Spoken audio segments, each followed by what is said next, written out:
Yo, what is up? Good morning, everybody, and happy holidays. Happy holidays. Oh, what? Is that my boy? Holy crap.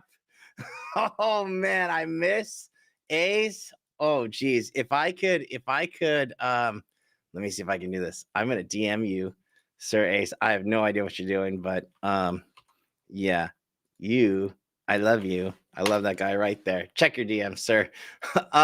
Yes, yo, AVAX, holy hell, wild. Well, anyways, welcome. If you're new, every Monday, try to do this. I got some flack from my crew that like, oh, I should be on paternity leave, but I mean, I'll tell you what, guys, this new baby, right? It sleeps maybe 20 hours a day. I'm freaking lucky. I did miss a big event today. Apparently, he peed on Mama Gaines while I was out. So, oh well. But yeah, it's been amazing. So if you're new to the channel, sorry, by the way, we got some big trades going on, taking some profits. A couple guys mentioning AVAX. Yeah, just crypto alt season, if you didn't know. Thank you, Matt. Crypto alt season is, by the way, we've seen this rotation in some of the larger ETFs, like from mega caps to smaller caps. We're getting a little bit of that. Some of that's spreading around, and we have some news. I didn't put it up here. We do have some news on a Bitcoin ETF being potentially released.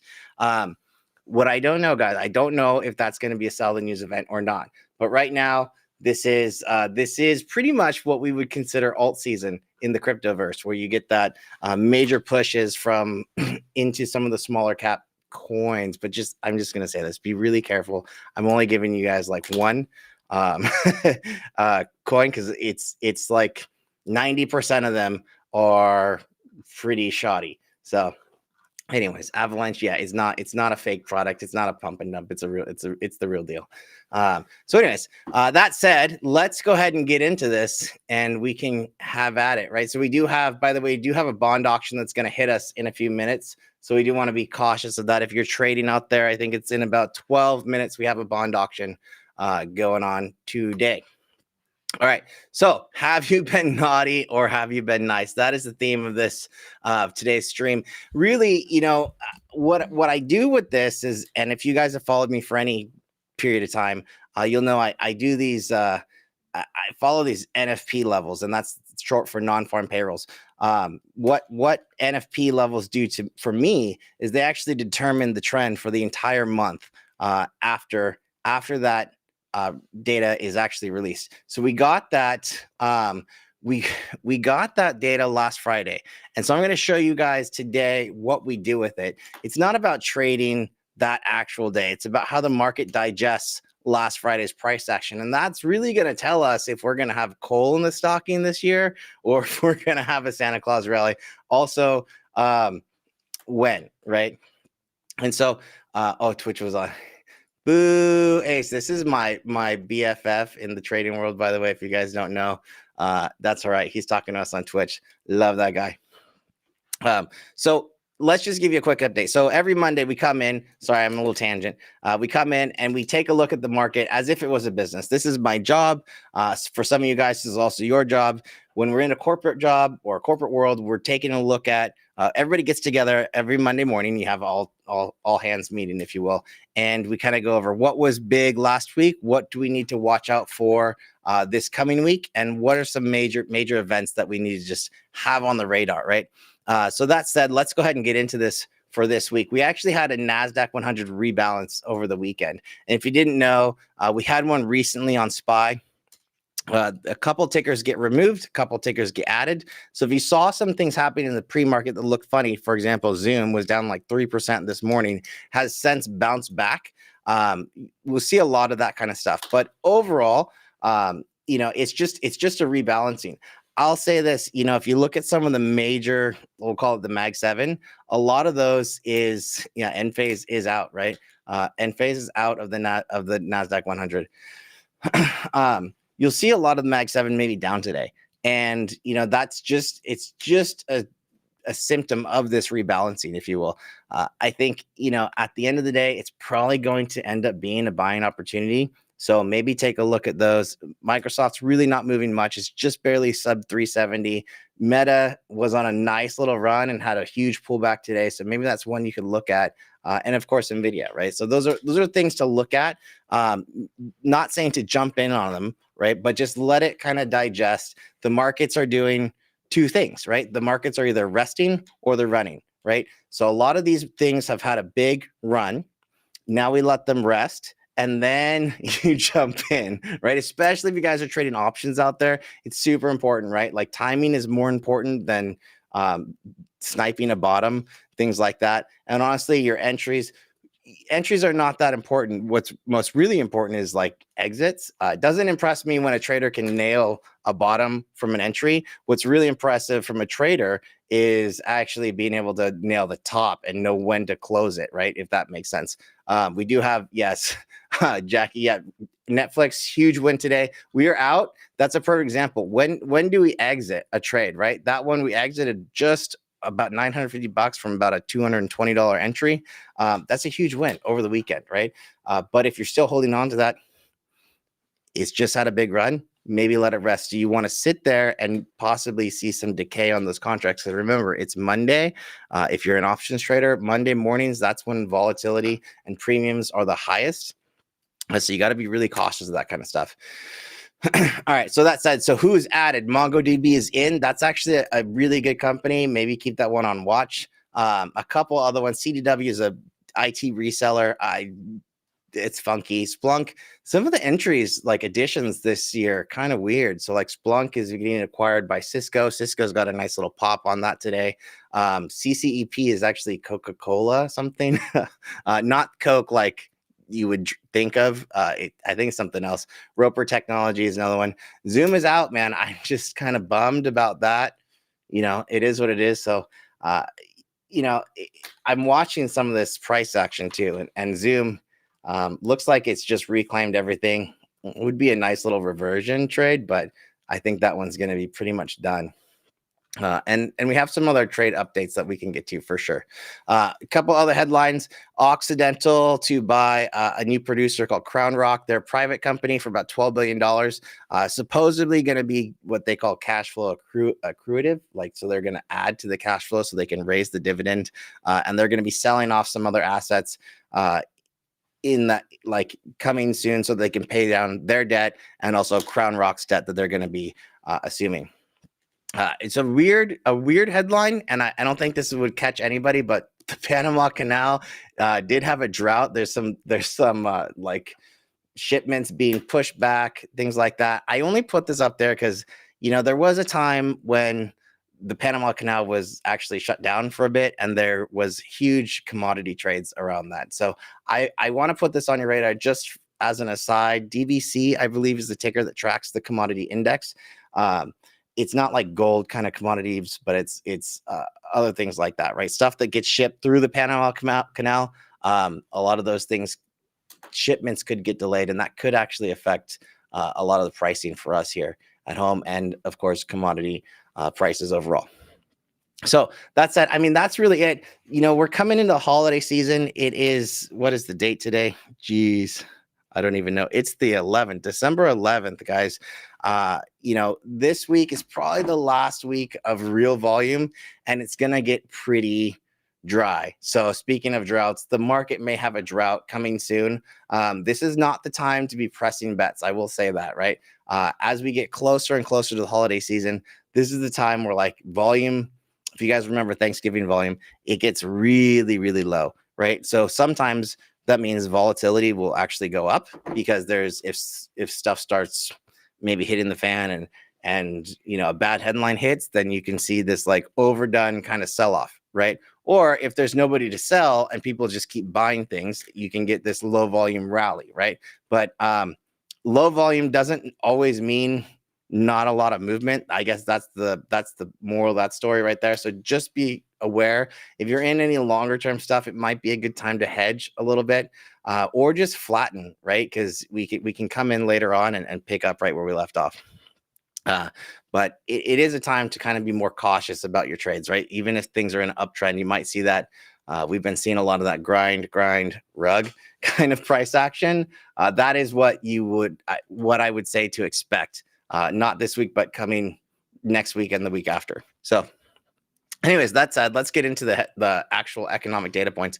So Monday, we got factory orders month over month. This one is a little funky. So there's a theme that I wanted to show. So factory orders month over month for October. This is like wholesale inventories kind of stuff. Like, what are they buying to put into the factories, if you will? Their production is kind of going low. What they're buying, their sourcing is getting a little bit lower. So they're not expecting a ton of, let's say, sales and things like that. That's actually good for inflation, if that makes sense. And as we go through some of these data points, just keep in mind, we're still in that market where bad news is good news and good news is bad news.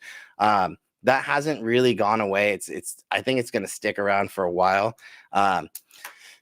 There's other stuff. Services PMI. This is the one to keep on kind of on your radar, because this was probably the biggest sector hit in the pandemic. We're pretty much back to where we were. So I think we're good on that. Job openings, or JOLTS, came in slightly lower than expected.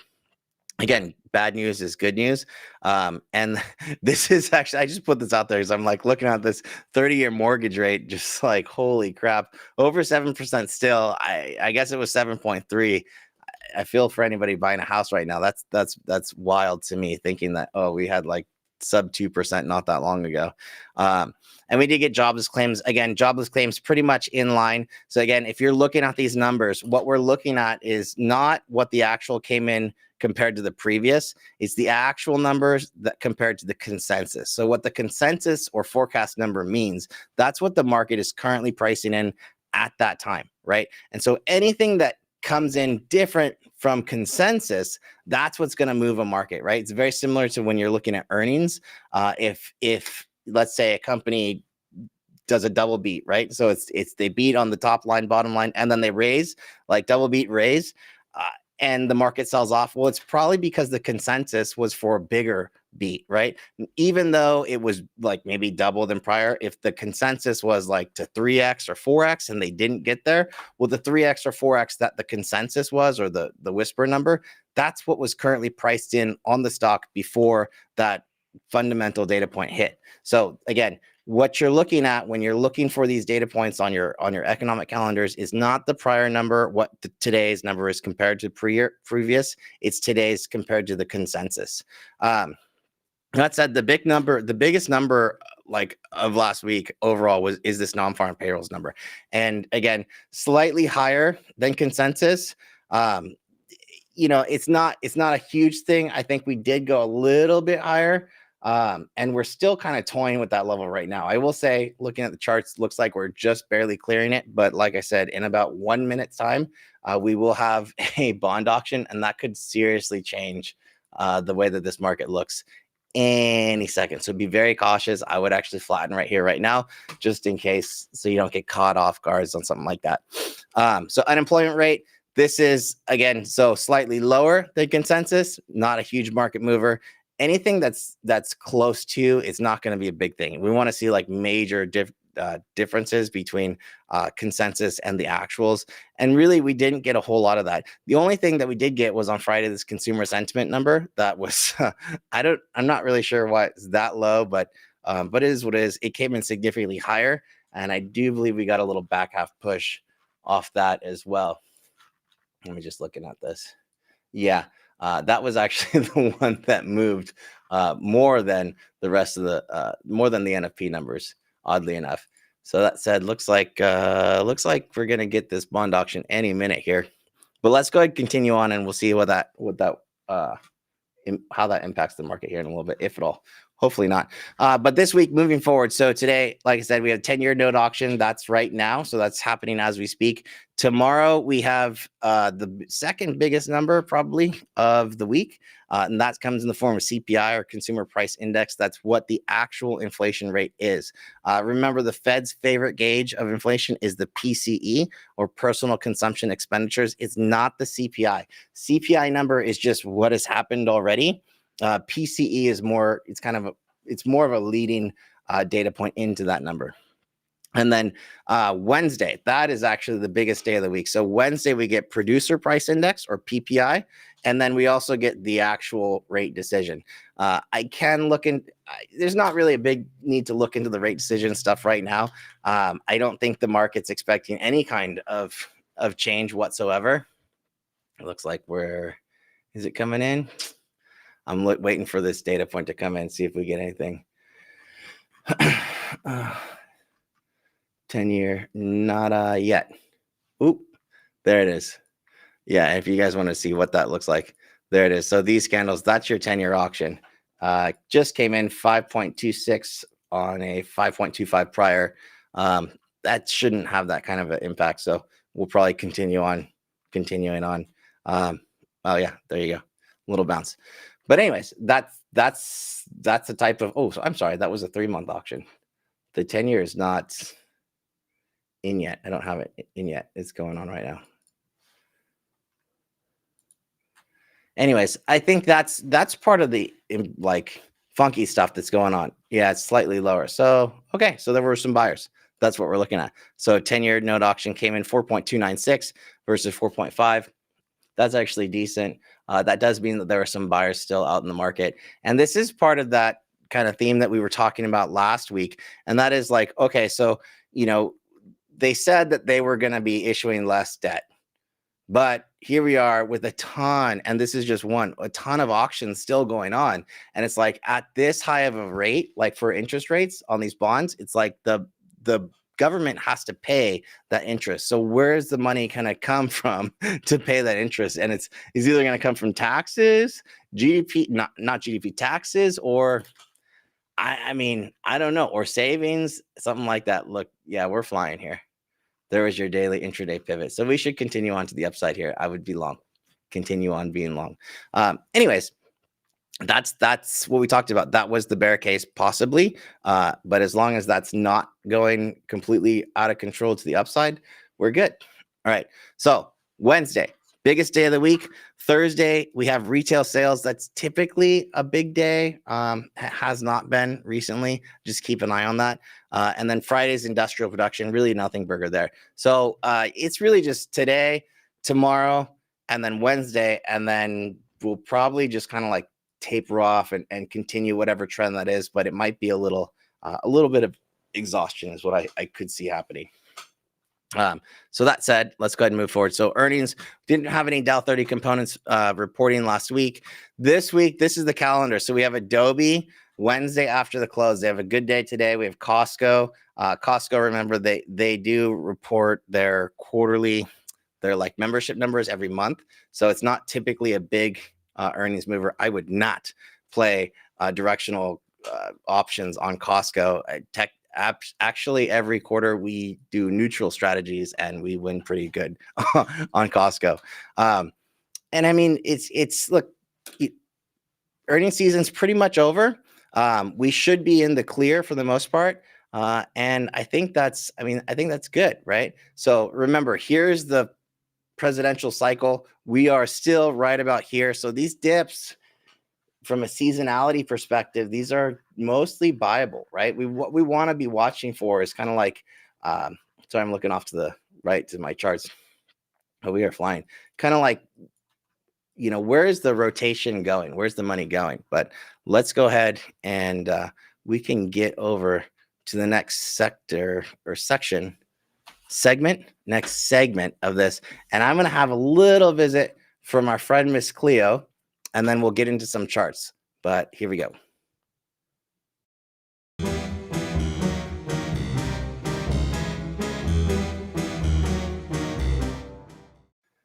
All right, guys. So Miss Cleo gives us a tarot reading every Sunday, Sunday night, Monday morning.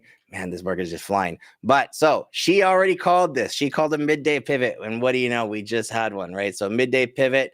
I mean, I love this, but like talk about calling out the obvious. So midday pivot for sure. Here's the actual reading right here. These are the cards. So again, first card up here is the theme card. Then you have Monday, Tuesday, Wednesday, Thursday, Friday. This is what it looks like, right? So the theme card is the final card in the series, and suggests a culmination and completion of a cycle.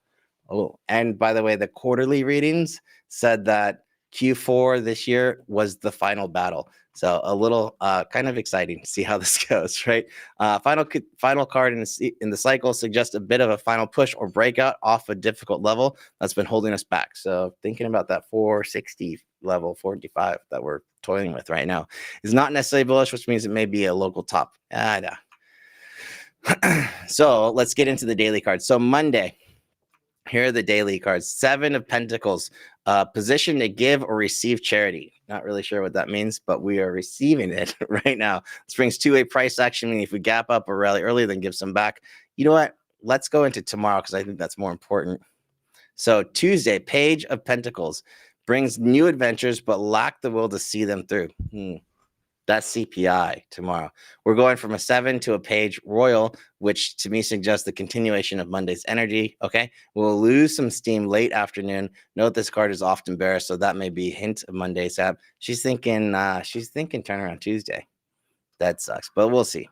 She's kind of been off. Hopefully not. Wednesday is the Emperor, so major arcana card brings heavy hand and iron fist to impose as well. This is the biggest day of the week too, by the way, right? This is our FOMC day, rate decision. Cuts through the noise and brings us under a rule of discipline and practicality. This sounds like major energy trend day to me. This usually means we remove any excess high or low and find ourselves stuck in place. Oh, she's saying the opposite. Think of it as what happens when the cops come to break up a party. Oh, boo. She's a bummer this week. Thursday, 10 of Cups. We have another 10 in play, but a different suit. Cups represent emotions, and this one says we'll be feeling lots of them. Okay. This also suggests a pivot and going into the homecoming card. I'm wondering if this day takes us to a local low so that we can buy the dip and ride it higher. I'd be down for that. That said, we have the theme card adding a larger pivot. So whatever happens here, I think becomes a local top / bottom that holds for a few weeks. Bulls should worry if this is a positive day. I think this is right. So this is like how the market will digest the FOMC rate decision into and our NFP levels into the end of the year, right? So this is, that's basically it. Friday, 4 of Wands. Oddly enough, crypto drew the same card for today, which means the energy will be quite obvious and dominant across both markets on Friday. Hopefully, it's to the upside. From the crypto reading, which she does do, crypto reading is, let's see, usually signals a test of major support that is bought and then brought higher. Okay, so it's bullish. This low can happen the day before, in which case we may gap up. This is especially true if Thursday was a bear trap. This card is historically bullish, but not majorly so. Expect the most of the upside work will be saved for the afternoon. All right, so that's a Friday trend day. BTFD is what I put on the general recap. But just one more time. So Monday, midday mean reversion, which we just got. Look at that. Holding towards the highs. Tuesday reveals a pivot. Wednesday invokes structure. Thursday brings larger pivot. Friday gives us a bounce from a low. So I like it all. Thank you, Miss Cleo. Let's go ahead and get into some charts here, guys, and let's see what we got. So every day when we come into the market, and by the way, if you have chart requests, go ahead and pop them in the chat right now, and we'll take a look at that. So this is my view every morning when I get into the room or to my trading station. Really, it's just the 3 major SPY Qs, we call diamonds or DIA, and the redheaded stepchild of the market that does whatever she wants is IWM right here, right? Dixie, which is the dollar index, TNX, which is the 10-year yield. I have these two here as kind of like my barometers, if you will. Like, are we going to be hot, cold, or whatever? I would say just to be careful trading, taking real cues from these two right now. I think we're getting a little bit of a decoupling, if that makes sense. So like maybe bonds do what they will and doesn't necessarily affect the market right now, just because I think we're probably at a somewhat local low on the bonds. And then maybe they flatten out. And same with the dollar, right? So right around here, that we've more or less crossed the max correlation levels of these two for the market. So I would not be surprised if these start to decouple a little bit, if that makes sense.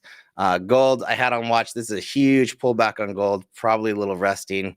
And then, of course, oil right now. So oil's been on watch. I feel like oil's basing right around here, at least crude itself. Looks like it would. I would say this is a big run, probably a little bit of a rest. And then we get a nice little run after that, which means not necessarily this week, but maybe later on. I did take a small little shot on Exxon, but instantly pretty much like out of the gate closed this morning. Just wasn't carrying on to the upside. So that said, let's go ahead and take a look at the 30-minute charts. This is where we have our measurements. So these orange boxes, by the way, on a 30-minute chart, this represents an average week's range. I do not expect a full average week's range to hit this week, right? We're in the middle of holidays trading. It's usually like half of that. So 464 would be the halfway point. That said, right, if we just take a look at this on a 30-minute chart, we've actually based out. So what I'm looking at here is this kind of like 455 level, excuse me. And that was that breakout here prior, and then just over our NFP low. So this is how we use NFP levels. This is last Friday. I marked the high of the session and the low of the session after the market received the data point, right? So the low of that day, 455.63. I feel like that is in the pre-market. You can use I use that level, and then the high of the day right there. As long as we're trending above, and what I want to see is I want to see a daily open and close, ideally more than one. So like 2 daily opens and closes above that 460.75 level. That determines for me the broader trend would be to the upside, period. It looks like all good.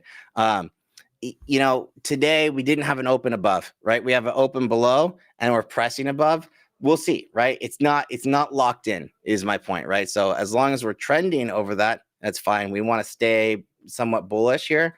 The real support, this is what kind of gets me a little scared here, is that the real support isn't until this 455 level. And that's this big old breakout level here. So as long as we're continuing to stay up there, I would say if you take today's low, and really maybe this whole level here, I don't want that actually. I'll take this one. So 458.32. Let's just call it 460 for just to be clean. So whatever today's low is 459.43. We have a little bit of a volume shelf up here that was created this morning, but below that level, we should see 458. And that's going to be like my main pivot, right? So in here, I think we could chop quite a bit. I'd be very careful with these NFP levels. They tend to act like magnets and they get stuck really, like even if something kind of like pops to the upside like this, it sucks it right back in, sometimes a little bit further through it and then right back to it. And then maybe a little bounce, something like that. That's what I'm saying. So we want to be careful here about like multiple closes, opens and closes above or below some of these levels. As long as we're inside Friday's range, which is going to be here, right? I'm just completely neutral on the market, if that makes sense. So from a longer term perspective, I got to be super neutral as long as we're inside this box all the way across, right?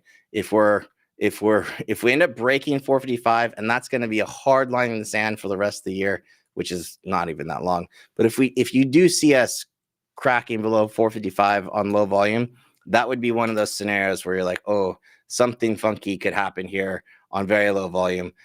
It might be a nice short play, but it would be one of those low volume possible sell-offs. If there's nobody around to pick up the price action and step in to start buying, that would be scary, right? So 455 would be my line in the sand personally. Cannot be a bear or cannot be a bull below that, like at all. Then, and we actually might get pretty bearish. So just be very, very cautious there. The Q's a little bit different, right? So again, this was an average week's range. Didn't quite get there. That's just over 50% of that. We'll take from today's low, right? And ooh, are we coming into 400? Interesting spot here, man. So that's a daily break right here. Looks like we do, yeah, about 398.23. That's going to be really hard to pass over this consolidation right here. So 400 is going to be a major psychological level. I do expect us to run into a lot of overhead supply or resistance right around there. But so I would say that that's going to be my max upside on the Qs for this week for sure. That's a tough spot, very tough spot, and that's actually measuring that out.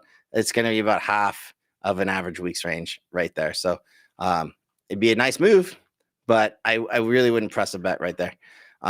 Diamonds again, still like, I don't know if you guys remember this, but when we were looking at this looked like the most constructive of all, especially right around here. We are way beyond and not quite at all-time highs, but it also right back into a very critical level, right? So all this stuff, sorry, I'm getting some of these other lines off. All this stuff up here, right? This is where we were topping out.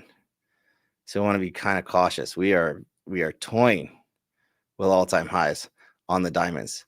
So that would put us 368 there. Let me check out our 30-minute and see where that measures us out to. Again, orange box, average week's range. That would be about half an average week's range. And honestly, if I just took this little section, too bad Ace isn't here to see this. He would love it. And I just overlay it, that would be about 366 on diamonds right there, just to extend that prior consolidation. I do like that. Again, looks pretty clean to me to the upside so far. Probably the best setup overall. IWM, redheaded stepchild, we're just now breaking over this. So if you guys look at these lines, remember these are Friday's highs and lows. Diamonds, well over it.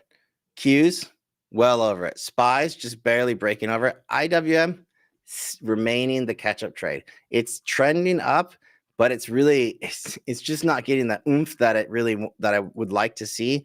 And when it does, it has it in like a day's time span, right? So it's an interesting price action right now on IWM.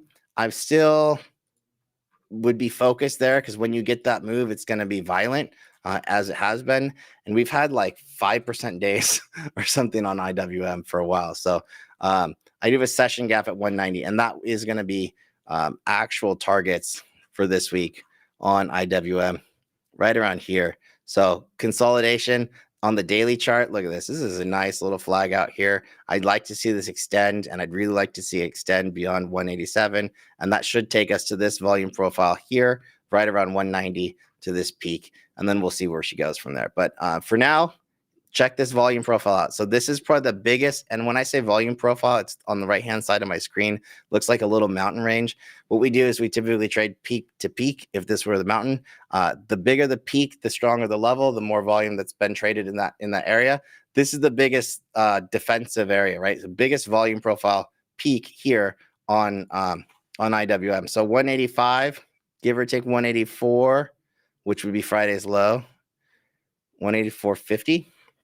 Like I'm not even thinking bearishness above that, right? So right now I'm just thinking we continue to grind to the upside, and ideally, let's say next year, 195 plus, which would be wild. And this whole thing, if I zoom way out here, check this whole thing is a big retracement. We are nowhere close to the lows or to the highs on IWM, which is again why this remains probably the biggest catch-up trade out there right now. So that takes us to 200. It's just a 50% retracement from that high to this swing low. So, all right, what is the list? What as the list that had, I'm trying to read this.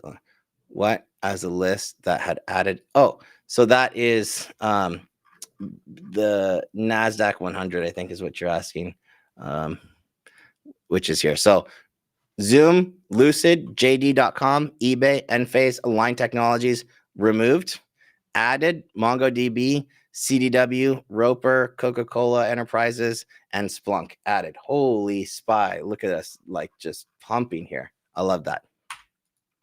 Cool. So that's the list. You guys have a couple requests, so let's go ahead and roll through with that. I'm going to scroll up to the top. Look at you guys. You know what? Let's start off with a little crypto, if you didn't know. So AVAX, right? We posted this on the timeline. Geez, if you're in the server, you know I've been a fan of this guy for, I mean, forever.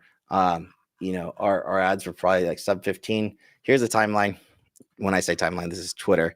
So I'm going to trace this back. So I started telling you guys here. Okay, alt season, Avalanche at 20 bucks, give or take, $22. We are solid. I mean, 50% over that. We're really just kind of consolidating right now. Again, volume profile, same thing. This is, if you care, you know, fastest blockchain out there, measured by time to finality, whatever. Pretty big, still growing ecosystem, not as big as like Solana, stuff like that, but definitely I'd say second in line to Solana, but it's faster than Solana. It just doesn't have the throughput that they do, that they have. Anyways, I digress. Sorry. So 55, 53 is really like my target out here. Believe it or not, in the short term, as long as we can hold 30, 31. So that was the biggest break here. We're kind of pulled back a little bit. Nice hammer off the day. We'll see, right? So crypto trades funky hours. If you don't have the volume coming in, don't expect it to break some serious ranges. But when it does, it does. Yeah, so like 50 bucks, give or take, in the next week or so, I'd really love to see. But we need to get over this this last volume profile consolidation right over here. So we're running into that right now. Give it a bit, right? Running or resting, we just had a big run. Cool. Let's go next up in the list and phase out. Okay, Max wants Exxon. Exxon. So this was really interesting. So I took a small shot on Exxon, right around 100 bucks, right? This is a monthly chart.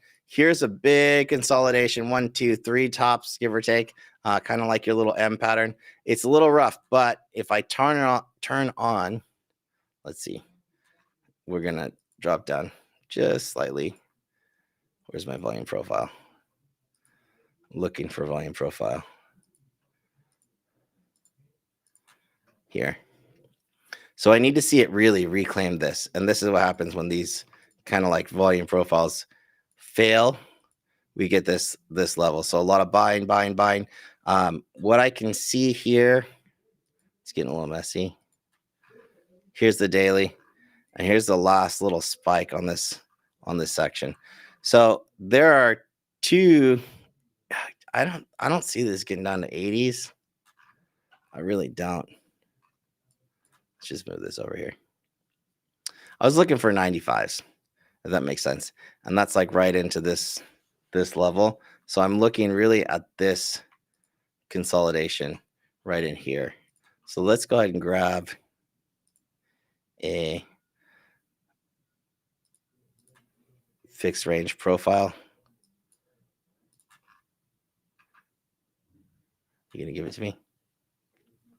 Yeah, so that's 95. So this is a fixed range volume profile. And I'm just measuring where's the consolidation level from that prior breakout. So the lows would be 91 here. It's going to tag that top. And then the more recent consolidation just in this box is going to be right around 94. So I do like that right here. We'll call that in this zone. Where were they stepping in? Want to see, here's the last low. We're testing this low. And it could be any minute. I would just grab this. It's just this area. So you got to wait, right? This may go quickly, but wait for that like 2 to 3 candlestick setup. It's in the spot where we want to see some buying step in. Here they are. Sorry, I was looking for this. So these kind of like hammer candles right in here. 1, 2, 3. Yeah, it's just under 95, down to like 91. 1, 2, 3. All this consolidation here, 4. Little consolidation there. Yeah, somewhere in here, anywhere between here, this level. So I would set an alert for this level, just like this. Set an alert when you get there, and then when it gets there, if it gets there, then I want to look for like a 2 to 3 candlestick setup or some kind of like compelling event that's happening. We have earnings February at the end of February. So that's a while. It doesn't even have to be this week. It could be next week. All right. Or it doesn't even have to be next week. It could be the week after. So nothing right now except series of lower highs. We are kind of equal highs here. This is a 30-minute chart. I think it would be a short below 98.40. But yeah, it's an interesting level. I can't step in front. Oh, I tried to. I'm not really going to try to take another shot here. It could happen any day, but I'd really like to see it like trending over 100. That's a tough one right now. Amazon, man, Max is picking the ones I'm really kind of not like super on. So Amazon, again, a big run, right? So markets are running or they're resting. So clearly Amazon has been resting. So let's take a look at this. So here's our spot, right? Here's our trading range, if you will. It's pretty big. Let's see, from call it 48, give or take, to 143. So about a $5 consolidation range in how long? Geez, for 30 days. 30-day consolidation within a $5 price action. That's pretty rough. I need to see that break range. I don't want to trade this. It's too small of a range for me to trade, to be fair. Let's see. This kind of stuff. Yeah, the top of the range, 146.77. You're going to need to see like daily opens and closes, multiple above that. So this is an example. So by the way, one candle, one day is never a trend, right? So you can't trade us off a single candlestick. So one daily open and close above, and that's it, right? That's the only day that looked decent. But I'd want to see at least 2 days like this kind of like shooting star, whatever. That kind of neutral candle over 146.75. That's what I'd be looking for. Or you see like a liquidity grab, which would be right in this lower consolidation here, 143.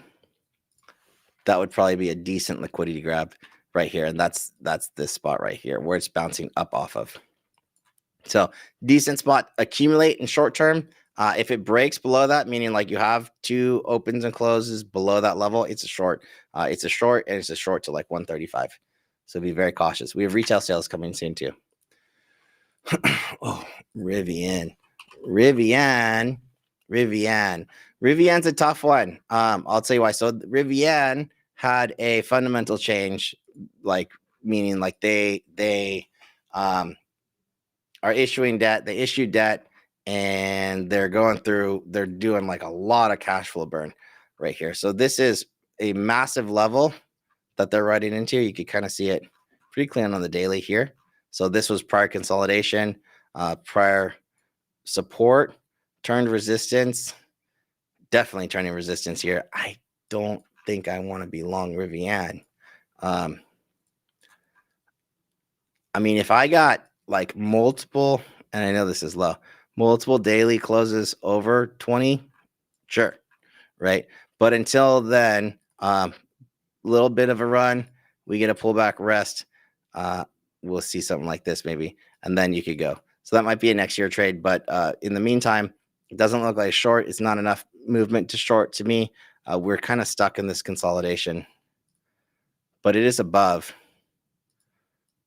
that level. So we're stuck in here. So I think your kind of like ads would be sub 18 if you're looking to build into a position like that. You pull this all the way across. Yeah, sub 18 is probably decent. But you have a 200-day and a 50-day and the 20-day all kind of like lining up. And if you guys have watched this or our streams for any period of time, you've probably seen what we're talking about when we're looking at moving averages. Moving averages, you want to see them all get real tight, right? Here's your 20-day, and they are right now. So they're tightening up. They're going to tighten up here. That's probably like another week or so. This trade might be a month early, man. But we want to start taking it when these moving averages start diverging, right? When they start getting really far away from each other.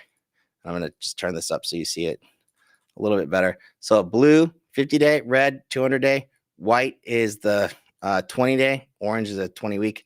They're all really tight. So they're still converging. And this is how you use moving averages if you didn't know, right? So we want to take the trades when they're really tight.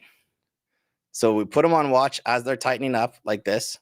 And then as they start to widen out, right? So as an example, this 20 and 50-day moving average start to widen out. That's when you get the big moves, big moves. Right now, they're setting up, right? They're still tightening. Give that one like a month, believe it or not, and then we can go, right? It's that kind of stuff. Like, again, when they're really tight together, they can chop for a while. And then once they actually spread out, that's when you get the big moves. Hopefully that makes sense. Cool. Oops, not that one. Tesla. Amit. Almost exact same thing as Rivian. So Tesla, major consolidation. Here's the current downtrend. We've not broken out. That's just to be crystal clear. Moving averages are not, so they kind of expanded here. They're about to tighten up. And you can just see that this blue, between the blue and the red, that's the 50-day and the 200. These things are still getting tighter, right? Tightening. On Tesla, you'll get them to the point where they're literally overlapping each other. And we've had it like this, where they're all like crazy tight and then boom, right? We're going to get that. You're right. It's coming. It's not there yet. Just keep it on watch, right? Keep it on watch. This is going to be a couple weeks out, I think. Cool. Appreciate you guys. Motion, by the way, if you guys don't follow this guy, give him a follow on Twitter. He rocks. Extreme. So Extreme EXTR. So this is a networking company. I'm not similar, but so here's Arista, right? So this is a AI theme kind of play on. So like if you're not familiar with data and how that works, so there's like GPUs process the data for AI. And then once you have the data, you have to transport it, which goes through the network, right? And that network is like Arista is probably the best gigabit type, the fastest network. Extreme is just a low cost solution. So they're basing here for sure. This does look like a possible breakout. I would just be careful. It's not like a blue chip. So I don't know where this is they could open up an offering. I'd say this is more tradable, but this trade could be heavy. Yeah, it could get up to like 21, 22. But whenever, basically, the inverse, right? So when you cross a 20-day, you play these moving average ping pong, 20-day to 50-day to 200. So that would bring you to like $20, 20.50, maybe in short order. Fill this nice little fair value. That would be ideal, but that's our earnings gap. So fair value filled to $20 plus.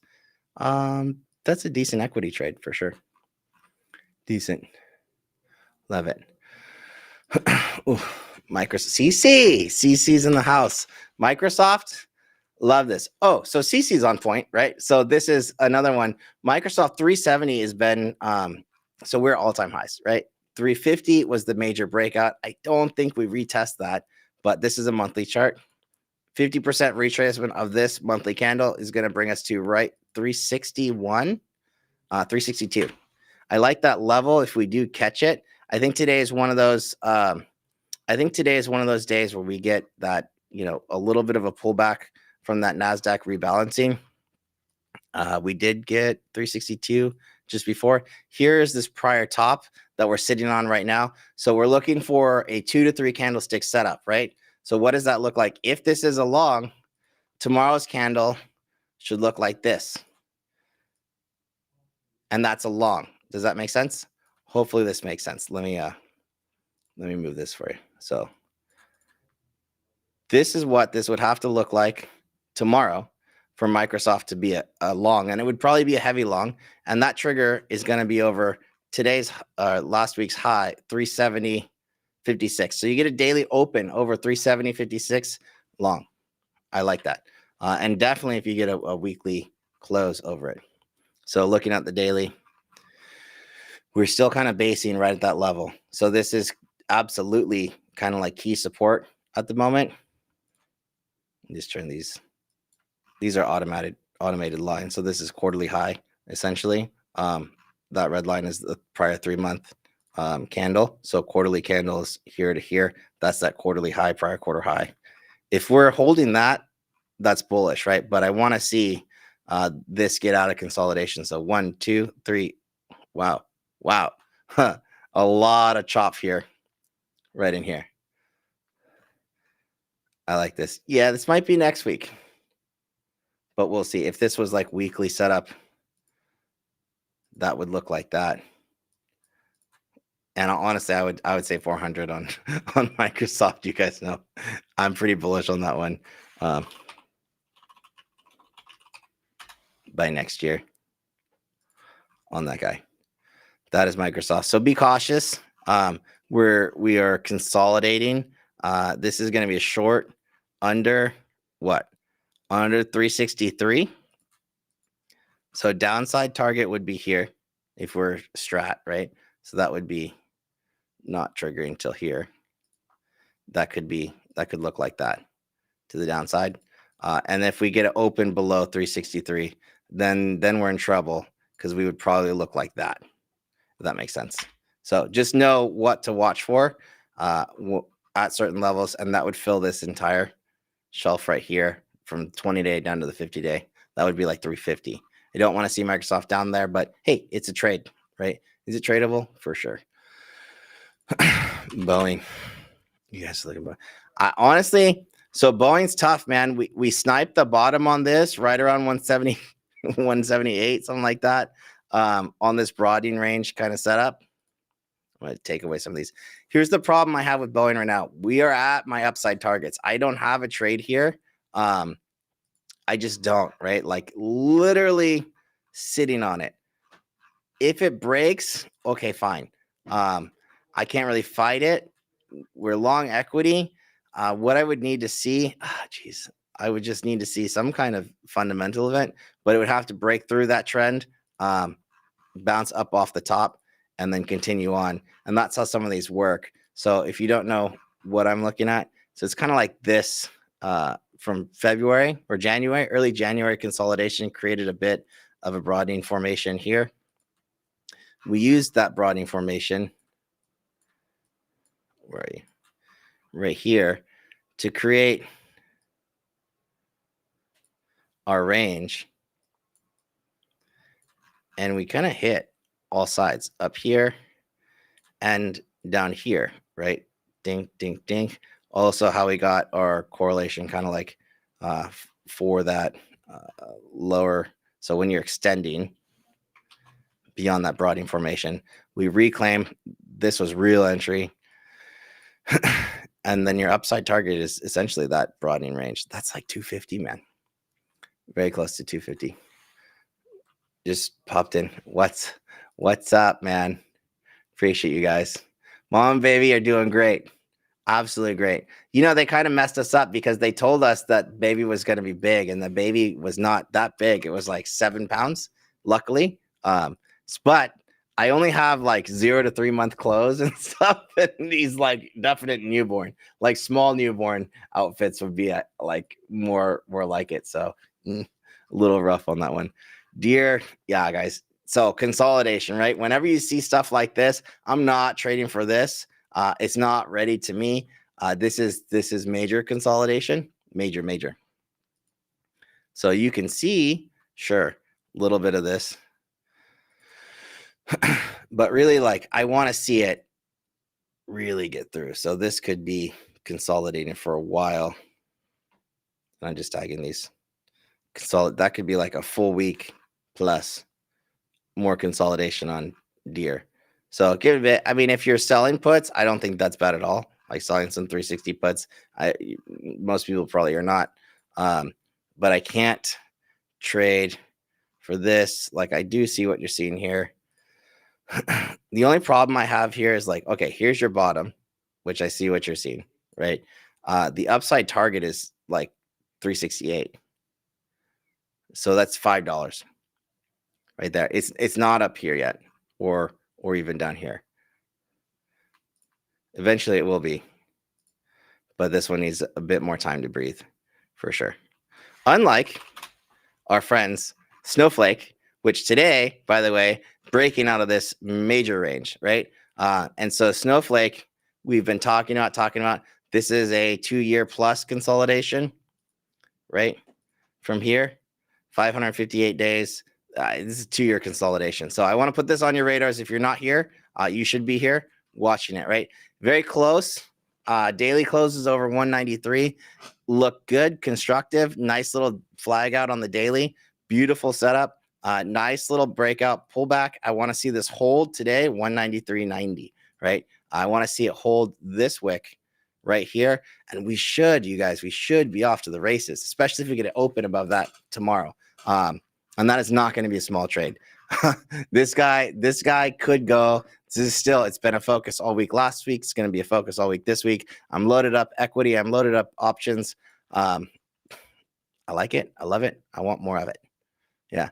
205 next stop. And then I'm really looking for this 225 plus breakthrough.